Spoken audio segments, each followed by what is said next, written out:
we could talk about how this is new episode 86. Yeah. So the original Lost episode 86, we recorded just after the holidays, right? I'm pretty sure. Yeah, just before you visited, and just after Christmas and before you visited. Yeah. So like beginning of January, and long story short, the only salvageable part was the top 5, which we both enjoyed doing and really liked. So that's going to be at the end of this episode. Hopefully it all makes sense. I mean, the top 5 isn't like, not like we talked it. It'll make sense. It should be good. Yeah. But yeah, so this is a retry of 86. So if it sounds a little bit like more cut and dry than usual, it's because we've been thinking about it for a month. Yep. Yeah. And that makes sense, but then there'll definitely still be some tangents. We can't not record, and yeah, we can't record and not have tangents. I'm like a walking, talking tangent, so we'll see how this goes. But the first thing that we talked about was I completely disagree with the PDGA's decision for guidance on, or like a policy on, transgender women participating in the FPO. They decided to go very hard in their policy, kind of emulating what the Olympic Committee has done and then going beyond it a little bit versus being more of like inclusive. It seems to be more of exclusive, and I fucking hate it. So fuck the PDGA, and that's my little rant. Yeah, I'll just add on to it to say that the rule change, the way it is really weird to expect anyone to transition at the age of 12 or earlier. I know, like at the age of 12, it's not like they're going out and getting their genitals mutilated or anything like that, but to expect anyone to make those decisions at the age of 12 or earlier is just kind of like a little bit, I don't know, extreme. Also, I feel like, they could have looked at more of like the USA Ultimates like policy, which is just to be maximally inclusive. They allow players to compete in the division that they feel the most comfortable. There's no testosterone limits or any other restrictions. Why not go that direction? I don't know. I'm not sure. I'm definitely not an expert or anything on any matter that Me either, which is why we would like to reach out to some people who might be affected by it, transgendered women in the PDGA.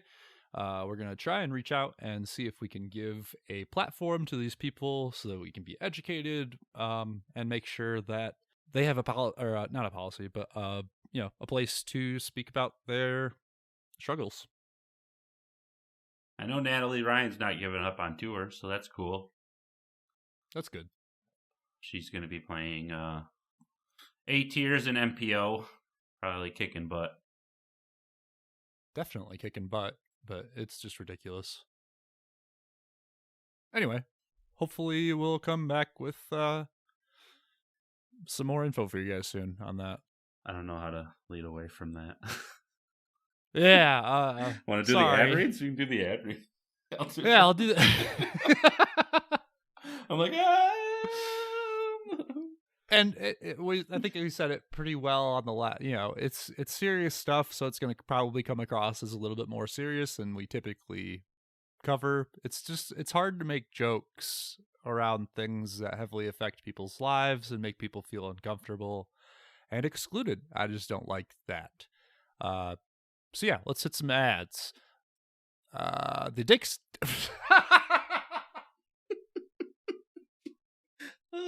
Oh no. Oh no. Oh no. Fuck. All right. Whoops.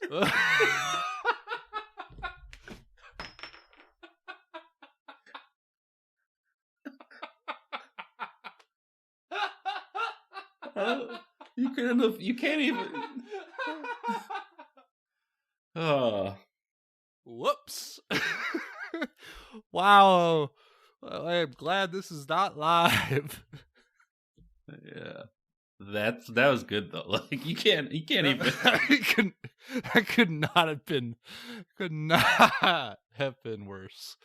Wow. All right. The discbaron.com code might be up now, hopefully. Should be up. It is ohnod10 for 10% off over there.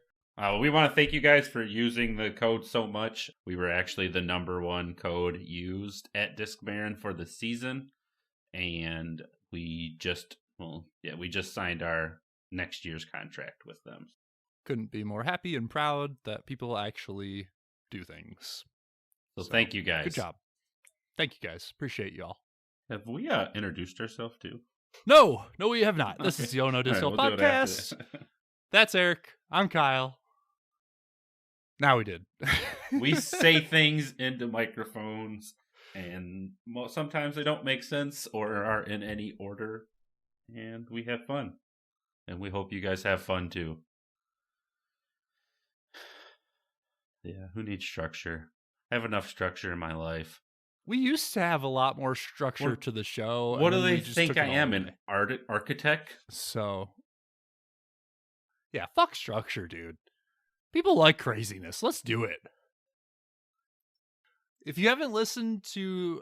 sorry, this is completely random. Has nothing to do with what we were just talking about. If you haven't listened to the interview that we just did, this last episode Time's 87, it's actually the one after this, but technically it's before this. It doesn't make sense, but it makes sense, guys. Go check it out. Yes, we chatted for just an insane amount of time. I felt like I made a new friend. Find us on Instagram, great. Facebook. We're always hanging out. Message us.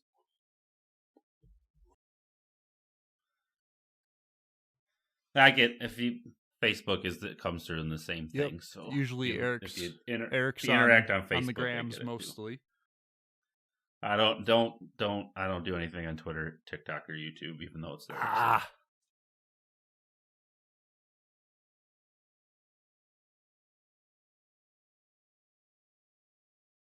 You could try and hit us up on there, but guess what? You'll never get an answer. Nope. We made it 2 years ago, almost 2 years ago now. Yep, coming up on 2 years. Holy tits. Actually, I think it's been made. I think the Twitter and TikToks have been made. I think all the social medias have been made for 2 years. Right. But we started releasing in February. Yeah. Okay. Yeah, you're right. Eric's totally right. He has a memory brain. Oh, no, I got a Facebook memory today of me sharing a clip from one of our first episodes. And it said, we don't have anything, any full episodes out yet, but here's just a sneak peek. But here's a clip. Yeah. Mm-hmm. I was pretty into the clips at the beginning. Yeah. As a teaser. That's pretty smart. Mm-hmm. Probably a little mini commercial. Yeah. Oh, that's probably why I stopped doing them. Shouldn't I just hate commercials. It's just a personal vendetta against them. Mm-hmm. And I don't blame you at all for skipping them. I don't blame you at all for just hating them as much as I do and not buying the products or using the codes. Sometimes I hear a code and I'll go to that site and then not use the code. I'm that bad. So sorry. I don't know. That was a good tangent, Kyle. Good tangent. Guess we'll get into the episode. I played my first tournament of the year. I don't know why I clapped my hands together. I'm sure because I know Kyle likes all the extra noises I make. I do. It's great. It was a one round flex start in Freeland. Sanctioned or no? Yeah, sanctioned. Yep. What'd you rate? 890 something. I shot a +1. Nice round. Caught a card up with Garza and Tony, and then their friend Jeff. So it was a fun card, fun people to play with.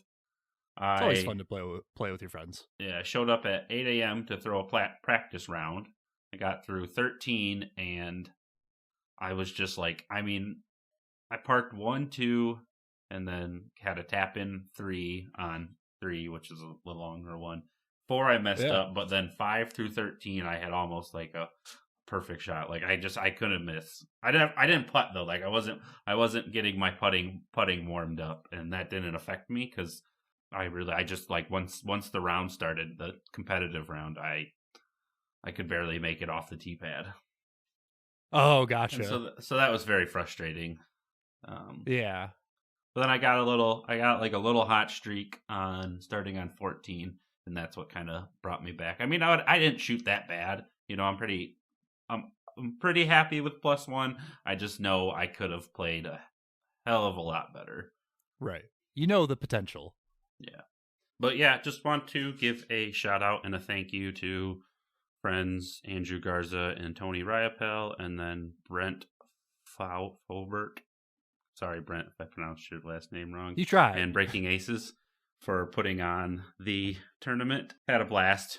I wish someone would have taken a picture of me where I landed on my tee shot on hole 18.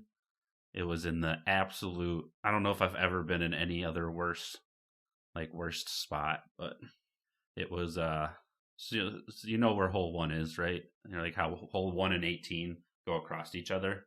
I do, yeah. Okay, so Garza's in front of me. He's third and I'm fourth. And Garza gets up and hits a tree, and there's people just practicing on hole 1, and it literally sounds like it hits the chains like on hole 1, like off of a tree, like that bad. Yeah. And somehow mine was still worse than that. Oh no. And because it's a big right hand dog leg for 18, right? Yeah, huge right hand dog leg. So in the exact opposite of direction of where you want to go. And his was at least in the open, but mine was in like, there's like a down tree, and it was like pinned under the down tree almost, but not like the tree had so many like extra branches with it. And I could have like abandoned my lie. Like that's what Brent pulled me to the side after I tapped out, because he couldn't say anything during it, but pulled me to the side after I tapped out. And I don't know if I would have taken it, because there's, you know, I have not thrown that hole good lately at all. So put me back on the tee. You put me back in the same spot. Yeah. Well, even if it's not the same spot, it could be still like just as bad of a shot. Right. So yeah, but that's how it ended. So that was a sad ending, but threw a lot of good shots. Did you bogey? Was that a bogey there or what? Double bogey. That's rough. I gotcha. Yeah. So I was in that tree, and like the only thing I really had was like a little forehand out, just enough to like get out in the open, and then I had a good shot from there that set up for like a bogey putt. And dude, I wasn't. You're -1 going into 18, then, huh? Yep. I was -1 going into 18, and I wasn't like hitting all my long putts, but I was just like right there. And so I was like, if there's one, you know, just to let me finish even, if there's just one putt that I want to hit, because it was like maybe like, you know, right on circle's edge, like that 35-footish range. Yeah. And I was like, I just need to hit you know, I missed all of my outside circle 1 putts today. Just let me make this one, you know, and nope, just missed it a little high. Like just grace the top of the K or the top of the band. Yeah. And faded out early. So that was upsetting. But overall, I mean, I can't be too mad. We had, I don't know, 3 or 4 inches of snow to play in. And so fresh, it wasn't as bad. From like the night before, or? The 2 days before. So it wasn't like super fluffy. And it was to me, it was like a better snow because it was really cold. So it wasn't like melting on everything, you know? Yeah. Had some skips to it. Yeah. So, yep. That's fun. But yeah, overall, good job. Yeah, overall happy and excited for the season. I have plans to compete in the Breaking Aces Ironman point series things. I don't know what they're calling it, what it's like. I don't understand. I understand how it's played. I don't understand how to tell people about it, but it's just so many, you compete in so many events and you get points for how you perform in them. And then at the end of the year, you'll get prizes based on how many points you have amongst other people in your division. So pretty excited. It's fucking awesome, dude. Yeah. Sounds cool. And then I'm also planning on competing in a lot of the above par. They put on a lot of really cool events, and they're all like kind of meme based. Like they got the Harambe Open, which is pretty funny, and then they got what else?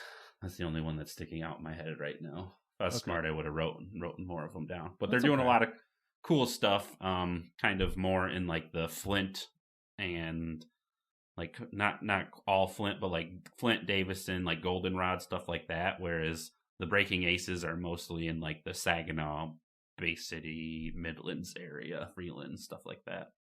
Cool. Yeah, so it'll just be nice to get to many different.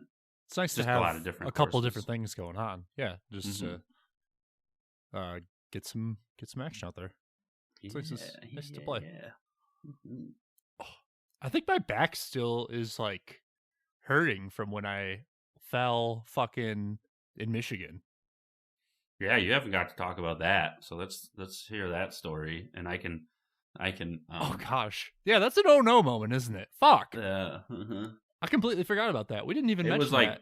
It was like many well, we didn't talk. You heard it after we recorded this podcast. Oh, that's so true. But then we had Happy with Par on, and we're not like we try not to do too much talking about ourselves. Yeah. Yeah.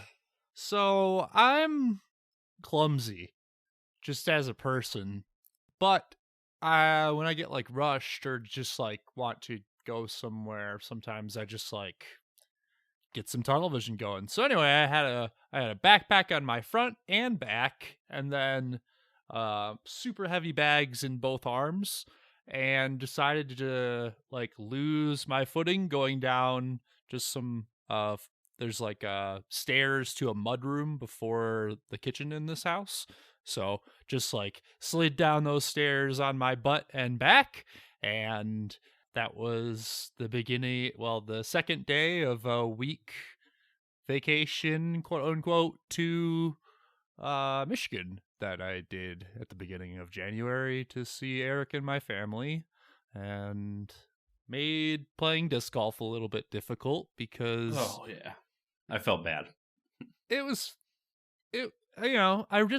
wanted to play so badly, but it just was really hurting. It felt like somebody was just like stabbing me repeatedly every time I moved sometimes. So a lot of forehand rollers, and just kind of tried to not hurt myself. But yeah, I was like, you know how I was saying like my left shoulder blade just felt just horrible? Yeah. Yeah, I don't know. I bumped it earlier just like on a wall, and I like leaned, and it just like erupted. It felt like somebody had just stabbed me, and I was like, where did this come from, friend? Like, oh yeah, that still hurts. Okay, all right, well, so yeah, I don't know. I'm just a person who hurts himself a lot. It happens. He's a glutton for punishment. Wear a helmet in my hat as like a bump cap 24/7, so at least my head is protected most of the time, but doesn't help your butt. Yeah. And like my feet, I'll like jam my toes or anything. Yeah, dude, I had to get like a special pillow to help with the tailbone injury. Just great. Just come on, man.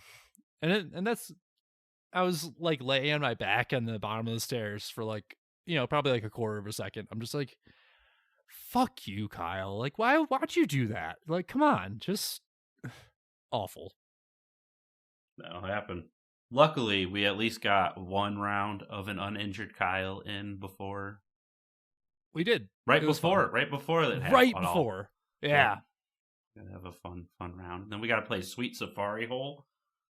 If anyone from Saginaw is listening or local, we played from one's tee pad all the way back to, what was that? Six's basket.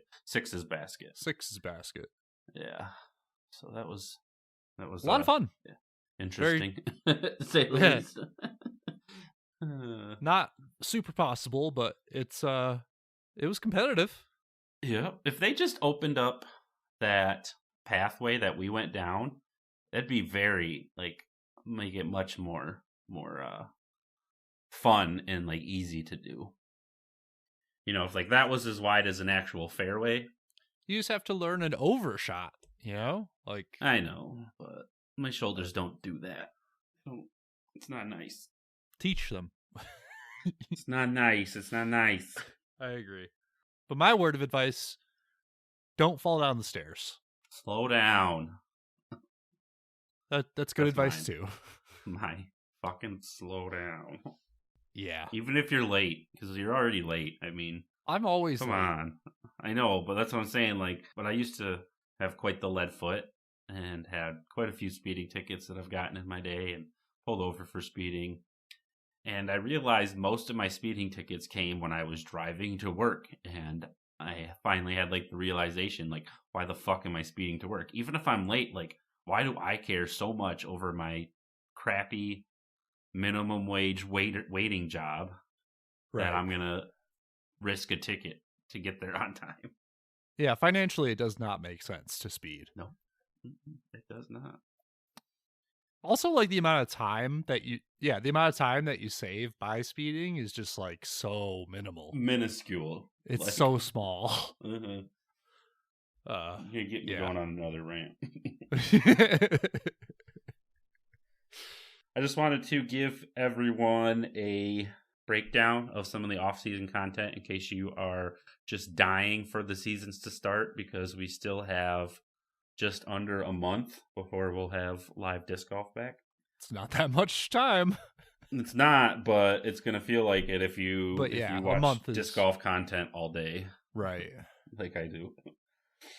So the disc golf guy put out the Memorial Championships in Arizona. I mean, you know, it's Memorial, nothing. I think they tried to make it more difficult this year. They put in a lot of out of bounds and stuff, so gross. That adds to the difficulty, but I feel like if it's just going to be a Heiser fest, just let them, you know, score as low as they can score, right? Right. At that point. I don't feel like people scoring well is a bad thing. I mean, the course is boring. That's regardless if there's out of bounds or not, I guess, is what I'm trying to say. And you can't, unless it's like natural OB, I don't feel like most courses are not like improved with adding additional OB. I don't don't see it as like a positive. So, and then Gatekeeper Media put out the South Florida Open. I think Paul Macbeth's on one of the cards, so you know that's going to be a good watch. And then they also put out Straddle the Brazos, that is at the Beast in Texas. So where the Waco's at, so that's always a good watch. And you get to see a lot of people playing with their new bags. I think Emerson Keith is on card with his Lone Star bag, and then you get to watch AB throw Discraft in Memorial. So to me, that pushes that up makes the it worth it in itself. Yeah, entertainment value. Right. Joe Mez is keeping us, always putting out the putting game once a week, and they have a new show about Simon Lizotte beyond disc golf, and it's just like him traveling, honestly, which is kind of cool. But that just is released this Monday, the 30th. So I haven't seen it as recording, but it'll be out by the time that episode is released. Thank you, everybody who produces disc golf content, for producing disc golf content for us to watch. We love it. Just wanted to go over the most recent move as far as off-season signings goes. Now it's been so long since everyone's changed. If you missed anything, go to Altiworld. They have a contract tracker that you can go and see if you missed anything. But the most recent one, and was really extreme to me, was KJ Nybo went to Discraft. He spent 16 years with Innova, and he has finally moved on from that, which is wild. And I'm super excited to watch the Shoes on tour. Paige Shoe also went to Discraft, and her husband Grady Shoe is in Infinite. So they got an RV and are going to travel the travel the country Oh, that's with awesome. their daughter. Yeah, so She's dope. yeah, I like her a lot. She was always I was always kind of sad that I kind of got into disc golf more once she was kind of taking a break from tour. Like she Right. played some here and there, but nothing compared to, what she used to do. I still owe her a selfie. Yeah.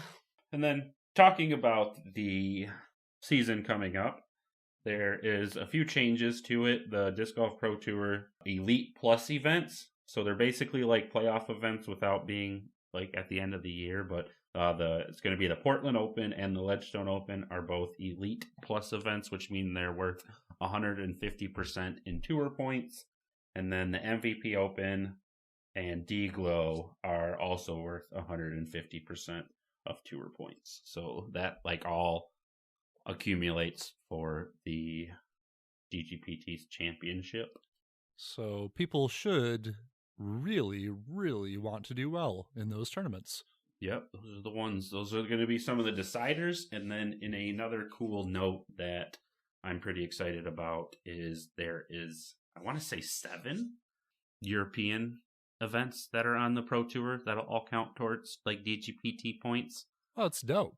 Yeah, so I think we'll see a lot more Europeans in the DGPT championship. If I say DGPT one more time, fucking shoot me. Holy shit. DGPT. But yeah, so 7 events. I'm not going to list them all. Better than dick golf. Yeah, probably.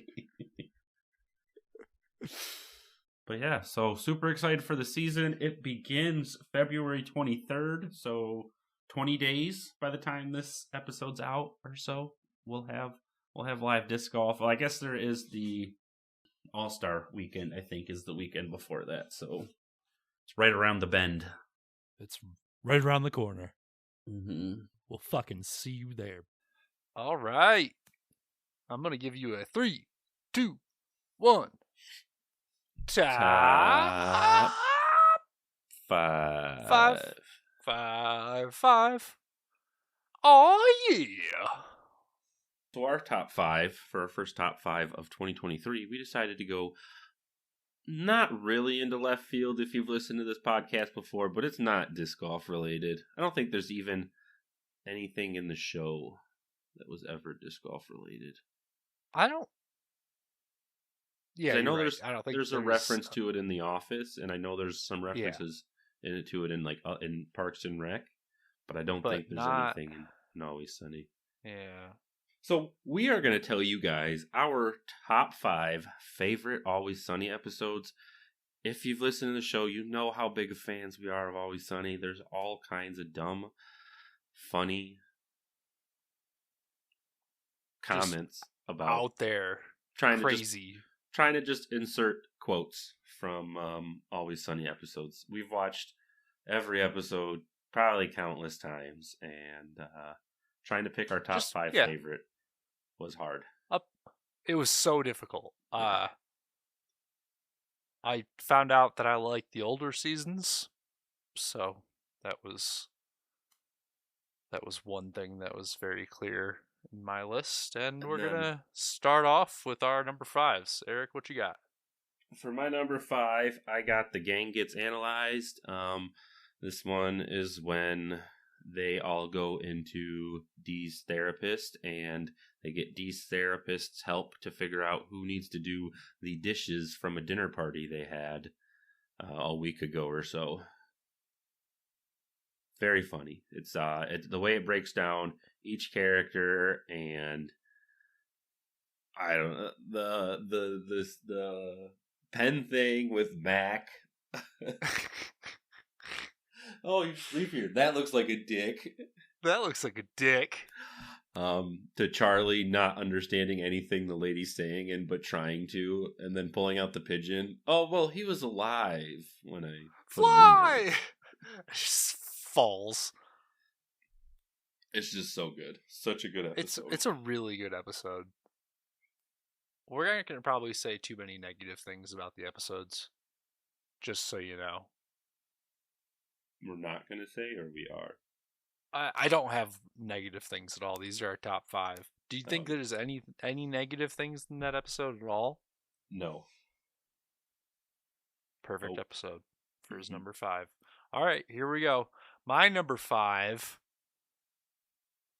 I'm going to go Dennis and Dee Go on Welfare. It's a really early episode. It's season 2, episode 4. It's hilarious. The image that always comes to my mind is just, oh baby, you got what I need, and it's just them sitting on a stoop Singing the cheesiest song. It's so funny. And this is the episode where they get on crack, which I think is one of the most funny like storylines that just like continues in the series. It's just great. It's a great episode. Yep. You guys are crackhead children. You're crackheads, children. And then like the extra storyline that goes along with it, you know, like Mac and Charlie's storyline. It's a great B story. Fucking hilarious. For my number 4. Right. Yep, go ahead. I picked Charlie Work. It is the episode where a health inspector is on the way, and the episodes where Charlie is like the straight man or like the true smart guy in the group, but nobody listens to him, I find so hilarious. Everyone just is like writing him off, but really he's just like, you know, he's keeping that group running at tip top shape. And if he could somehow, you know, like if they ever did that where it was him all the time, it wouldn't be as funny as it is than just like every once in a while, you know, like there, I don't know, I can think of one offhand, but I don't want to ruin it for Kyle to talk about. Thanks, bud. But I know there's more, and there's only 2 that really like stick out in your mind as ones to think about, and that's Charlie Work and then one of Kyle's. Yeah, he has a very variable like brain capacity, you know? Yeah. There's definitely like he can't read, right? But then he can do all this stuff. It's really fun to play with that. And then like they do the one scene. They do like a one shot of when the health inspector's there, and it's just like such a genius, like well written, like whole. Yeah, that one shot is just amazing with the joke chair and the. It's so funny. And it leads right into my other one that I really enjoy that has a lot of Charlie in it is season 4, episode 13, The Nightman Cometh. It's probably the most popular episode of It's Always Sunny in Philadelphia. Like out there, has the most memes and I'm sure even if people who haven't like binge watched Always Sunny have heard the songs from it at some point. The songs are so good. They're pretty good. And I like them a lot. I love how mad he gets at them when they're like, I'm here. Fucking up, and like how Dee wants, well then I'll just cut your song. It's just like what's on the very back? Nothing. That that she called that he has an ulterior motive for writing a musical. No one just writes a musical. Yeah. The whole thing is good from start to end. It's so good. I didn't put it number 1 just because I do think the other ones are also just right next to it. So, go ahead. All right. My number 3 is Frank Falls Out the Window, season 11, episode 2. I'm not going to go back and tell you what the other ones are because I forgot to do that, and that'll just make it confusing. So yeah, Frank falls out the window and thinks he goes back to, I think it's like 2009 or something. Or he thinks he's back in 2009. Yeah. And Charlie thinks he's back in 2009, like thinks there was some sort of time portal that he went through, but everyone else is obvious. They like knows that it's just because he's got a giant gashing head wound. And the whole story of just trying to keep Frank from becoming who Frank is just so fucking hilarious to me. The bit with the cell phones at the table where Dee tells Frank that she created like iPhones or something. And Dennis is just like, well, that's because I created, this first or so. I don't know.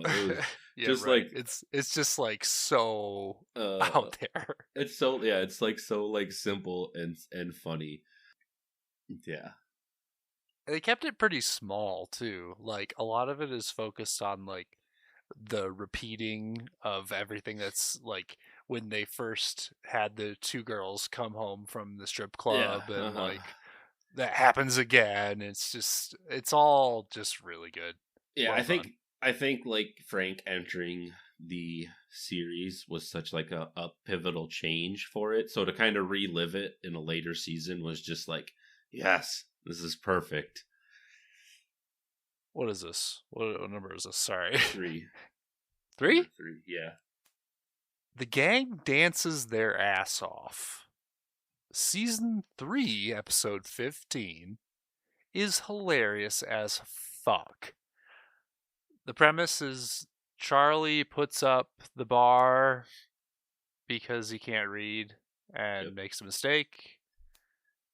And they have to win a dance contest to win the bar back. Not like a quick dance, but, like the one they used to do back in the day, like a marathon style. Yeah, basically who can stand the longest or dance. I guess it's supposed to be dancing. Who can dance the longest, yeah. You gotta be moving. It's hips and nips. It's all in the hips and nips. Hips and Cricket nips. has some amazing lines in this episode. Yeah, I think this is like one of the episodes where he really shines. I think the third season is really where they started to like get into a rhythm more or less than the first 2 seasons, and just gets better and better from there. Until like season 8 where Kyle doesn't like it anymore. No, just kidding. True. What's your number 2?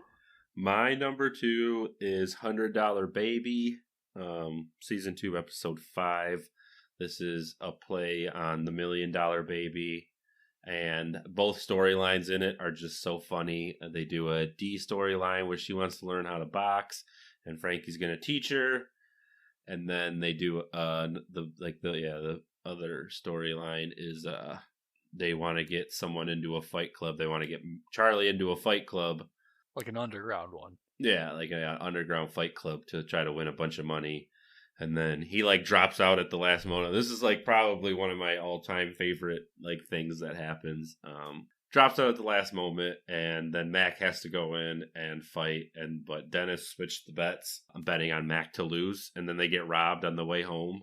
And they're like, "No, we just lost all our money." But Dennis has to tell Mac that he bet against him. But yeah, it's just one of those ones where both storylines are equally like just as good as each other, and they're getting both to watch stories. Both of them unfold is just comedy gold. Is this my number 1? What happened here? Is that number 2? You have 6 of them, so you said you're just gonna pick 5, your favorite 5. Oh yeah, shit. All right, I just got so confused. Is this number 2? Yeah, number 2. Let's go with Charlie Goes America all over everybody's ass. Is this where the Rock Flag Eagle song comes, right? Rock Flag and Eagle. Gonna drive a big truck. Yeah, it's so good. Mm-hmm. It's so funny. Yeah. It's just I love how small the earlier seasons are. Like how the entire premise of the episode is just he just wants to go America. Like it's just so small. It's season 2 episode 9. It's fucking awesome. Yeah, good. It's a good Charlie episode, that's for sure. I like Charlie episodes. Yeah. Not a Charlie episode where he's like smart and but just everything. No, I did a couple smart ones. No, I'm saying the Charlie Goes America all over everybody's asses is not one of the episodes. It's not where one of like, the smarter ones. where he's like a smart top acting human. He's a dink. He but goes it's and hilarious. tries to get D to like make a. I like that pairing. Charlie and D. Yeah, Charlie and D are good together. For my honorable mention, because it's 45 minutes long, I picked the Always Sunny Christmas special. I just watched it because it was just Christmas, and me too. Anytime someone says anything, I don't know how many times I've used the term. Do you want to go throw rocks at trains? Do you want to go throw rocks at trains? That's like my favorite line from that episode. So good. And then did you fuck my fucking mom, Santa? Like after he already took a chunk out of him. And I think it's kind of not the first time, but it's you really get to see a lot of the past, that like how they grew up. It like really dives into their past more, I think, than any other episode has before that. Big time. Mac and Charlie's past. Mac, Charlie, and Dennis and D. Dennis and D. Yeah, it's a good groundwork episode for sure. Mm-hmm. And the the Frank climbing out of the couch. You get to see Danny DeVito's sweaty ass. If that doesn't make it worth watching, then. My number one, though, is Mac's Big Break. Mac wins a radio contest show to try to make a shot, in a hockey goal to win and go to a party. Yeah, but he has to make the shot to go to the party. It's like a beach vacation party or whatever. You get to stay there, and he has to make the shots. And the jabronis thing, where he's like, you keep using this word jabronis, and trying to teach him how to skate. Wearing he just the duster. Has no idea how to skate. Any episode with the duster, I always find funny. God, the duster's just so funny to me. And then it is also the episode where D and Dennis start a podcast. So it's where our favorite "Two Wars" quote comes from. So yeah, it's got to be number one. Fucking has to be. Yep. That's why I eat crackers on every episode too. Jabronis. Crackers. Eat this soup out of his shoe. Eat this soup out of his shoe. And take your top off.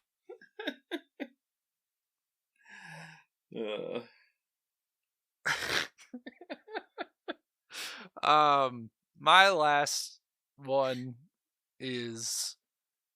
Are you trying to figure out which ones you have left? Yeah, I have the Dennis system, and I have Charlie McDennis, the Game of Games. I'm gonna put the Dennis system in my honorable mention. I think it's a hilarious concept. I like his character. I think it's just the perfect amount of insane. It's just great. I love how everybody else is so on board with his insanity. I love how, like, Charlie, you never really see, like, Charlie with women, and you never really see Mac with women, but when Dee's, like, talking about how bad it is, this is men stuff, and act like they're, like, the same as Dennis. It's so fucking funny to me.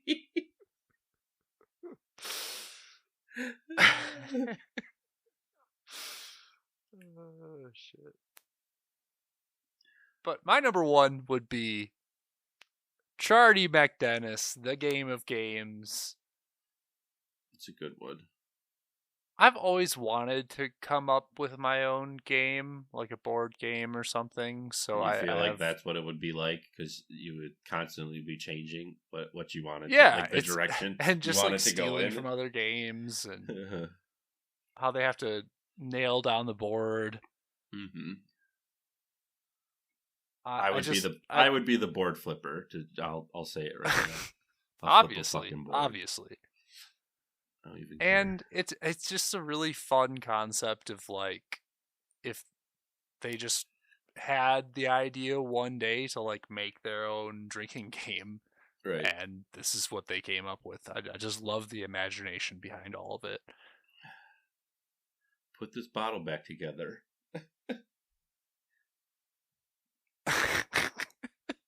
No, the best part about it out of it, and there's glass, and it's just. I think I swallowed some glass, but we're good. But we're good. The best part about it is when Frank has to get put in jail or whatever, and he's like, "We got to eat a cake." Well, not a cake, but the ingredients to a cake. It's great. Sorry, Ben. It's almost done drinking. It's really fucking loud. Can I keep talking then? We're pretty much done, aren't we? I want to say one thing quick about the dentist system. I think it's the first time we're introduced to Dr. Mantis Toboggan. And Dr. Toboggan. That's a beautiful Mantis thing. Toboggan. I think that's one of like my favorite like Frank alter egos is like that. Like one of my favorite parts about Frank is anytime he has to do anything as Mantis Toboggan. So funny. Yeah. Yeah, that's it. That is episode 86 in the books. 86, right? In the start of 2023. Awesome new year. I thank you for listening. If you listen, we appreciate you. Okay. Well, that will do it for episode 86 and the start of the new year. First episode of 2023. Fuck yeah. Catch us back for more episodes. We have a nice backlist of 85 other episodes if you want to go listen to something cool. Or, just keep listening to this one over and over again. You could do that too. No big deal. I thank you guys for tuning in and listening. As always, we always appreciate it. Well, we'll see you guys next week. Maybe. And we'll catch you on the flip side.